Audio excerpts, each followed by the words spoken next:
Hi folks, ben Sercan. Hi folks, ben Ranya. Hi folks, ben de Defne. Evet, bugün bizim aslında ilk podcast denememiz olacak bu. Birazcık da heyecanlıyız. Başımıza gelmene kalmadı.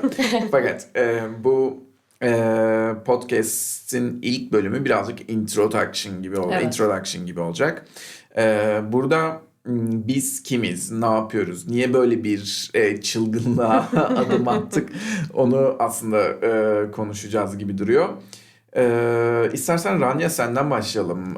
Sen burada ne yapıyorsun? Biz neredeyiz bu arada? Onu isterseniz söyleyelim. Evet. Yani ülke olarak neredeyiz? Ülkenin hangi şehrindeyiz?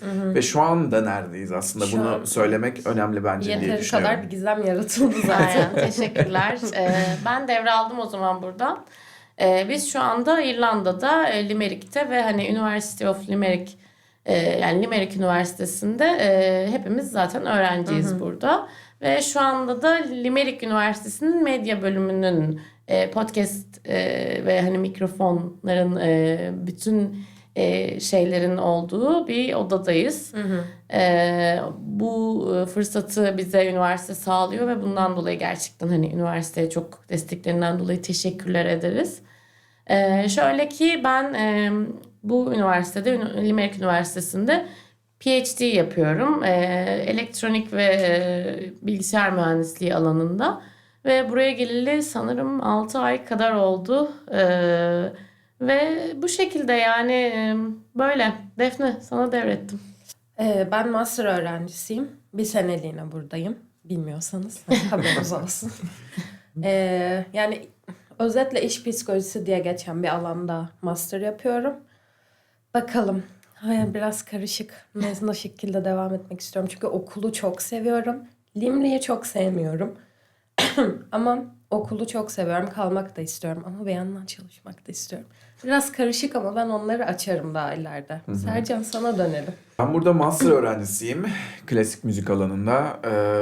String Performance Master'ı yapıyorum. Benim programım diğer master programlarına göre birazcık daha farklı. 2 yıl sürüyor. Genellikle burada master programları 1 yıl. Fakat ben 2 yılım. Bu avantajımı kullanıyorum diyelim. Bu şekilde bir eğitim hayatımız var arkadaşlar bizim. Şimdi asıl peki biz niye toplandık? Yani bu 3 farklı insan nasıl, bu fikir bir kere nereden çıktı? Niye biz böyle bir şey yapmaya başladık ve biz ne konuşacağız? Yani hani bunu nereye bağlayacağız? Nedir ana fikrimiz? Bundan birazcık konuşalım istiyorum ben. İstersen Defne sana dönüyorum şu an buradan tekrardan. Nasıl bu fikir çıktı? Yani bu biz nereden geldik bu noktaya? Onu istersen sen bahset. Bütün hikayeyi anlatayım mı? Yok, o kadar da değil hocam. Ya aslında bu fikrin hani fikir babası Sercan diyebiliriz. Evet. Sercan bir gün bize ya böyle bir şey mi yapsak diye güzel bir fikir ortaya attı. Ya açıkçası ben hani böyle şey konuşması bekliyordum. Hani yaparız ya deyip asla yapmayacağımızı Evet. ama üstüne hani dersler aldığımız, workshoplar aldığımız, hani çok istikrarlı, tabii Sercan'ın da biraz itmeleriyle beraber bir yola çıktık. Yani şok geçiriyorum şu an burada otururken. Hani çünkü gerçekten inanmıyordum böyle bir şey yapacağımıza. Gerçekten.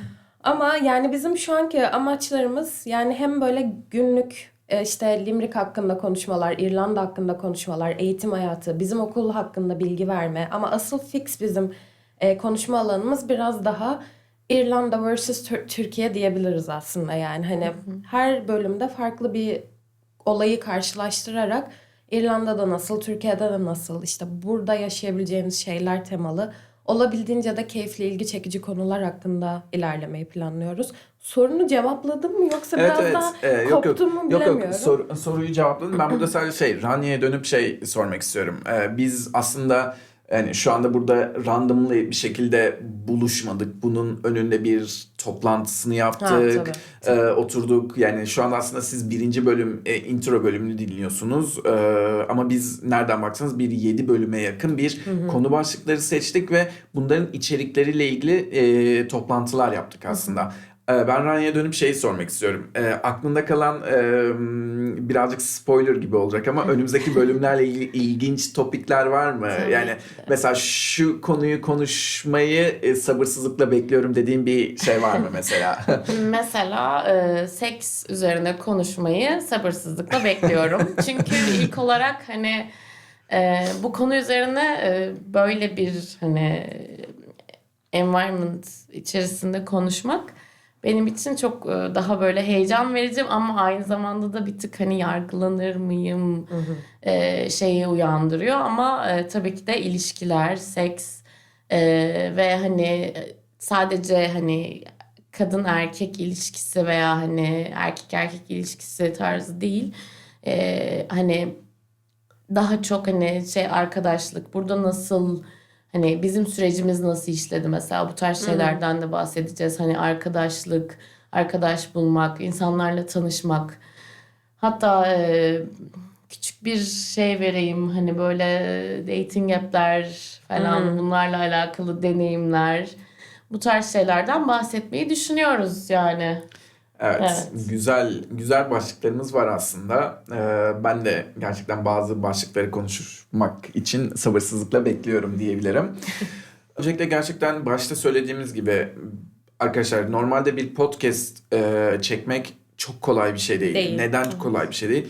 Ekipmanlar bulmak, bu ekipmanları tedarik etmek, bu stüdyo ortamını yakalayabilmek çok zor. Bizim buradaki en büyük avantajımız üniversitenin bize bunu bedava bir şekilde Evet. vermesi aslında bizi bu Kesinlikle. konuda birazcık. Çünkü bizim ne mikrofon alacak şu an bütçesel bir durumumuz var. İlk kez böyle bir şey deniyoruz. Ne de bu stüdyo ortamını yaratabileceğimiz bir durumumuz vardı. Bu konuda aslında bence UL'e yani University of Limerick'e teşekkür edebiliriz Evet, diye gerçekten. düşünüyorum bu Evet. anlamda. Tatlı bir giriş bölümü oldu Evet, diyebiliriz. yani bir Yani de- aslında yani insanlar bizim bu bölümün amacı biz kimiz yani? Üç tane kafadar çıkmış konuşuyorlar. Hani kim Ne bunlardı? yapıyorsunuz Ve- abi ya? Evet, bunları birazcık aslında şey yaptık bu bölümde. Gelecek bölümümüzün teması birazcık seks üzerine olacak. Fakat bu seks üzerine kurduğumuz tema farklı bir yoldan ilerleyeceğiz. Yani içinde beklenilen konuşmalar da olacak ama beklenilmeyen konuşmalar da olacak diye düşünüyorum ben. Umarım güzel bir başlangıç olmuştur. Siz ne düşünüyorsunuz? Bence evet çok güzel oldu. Bir de acemiliğimizi de attık şu an. Yani Evet, ilk evet, kayda evet, rahatladım. Ranya kayda bastığı anda benim adım neydi ya falan diye düşünüyordum.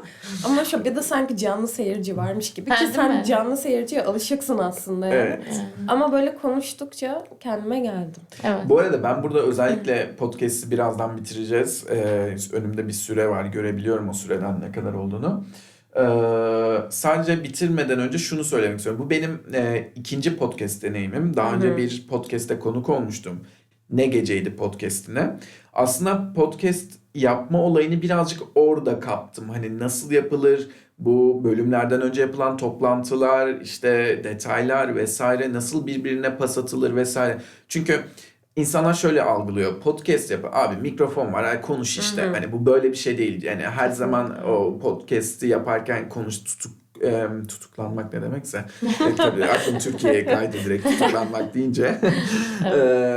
Yani konuşamayabilirsin, kalabilirsin, bir donabilirsin. Bunlar çok önemli. Birbirimize pas atmak önemli vesaire.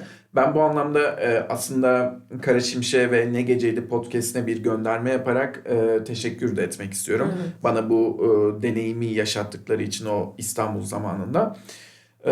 Durum bu şekilde. Sizin söyleyeceğiniz bir şey var mı son olarak kapatmadan önce?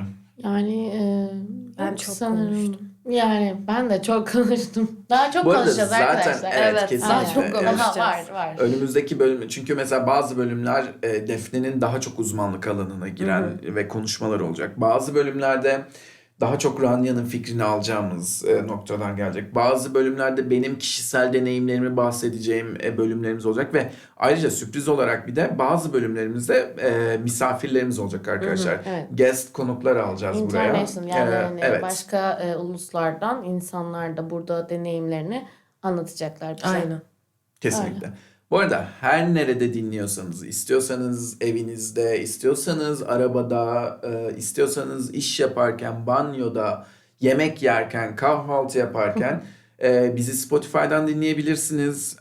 Ve aynı zamanda YouTube kanalından da izleyebilirsiniz arkadaşlar. Bizim neler yaptığımızı o sırada, yani tam olarak şu sırada neler yaptığımızı. Otururken yani. Ve tabii ki biz şu an yurt dışında eğitim aldığımız için çok fazla international arkadaşlarımız da var. Bunlar için de tabii ki aşağıya bir İngilizce subtitle ekleyeceğiz. Bu şekilde. Ve ben bölümü yavaştan kapatalım diyorum, Evet, siz de okeyseniz. O zaman bye folks. Bye folks. Bye folks. Ve kapanış müziğimiz de galiba bu şekilde olacaktı.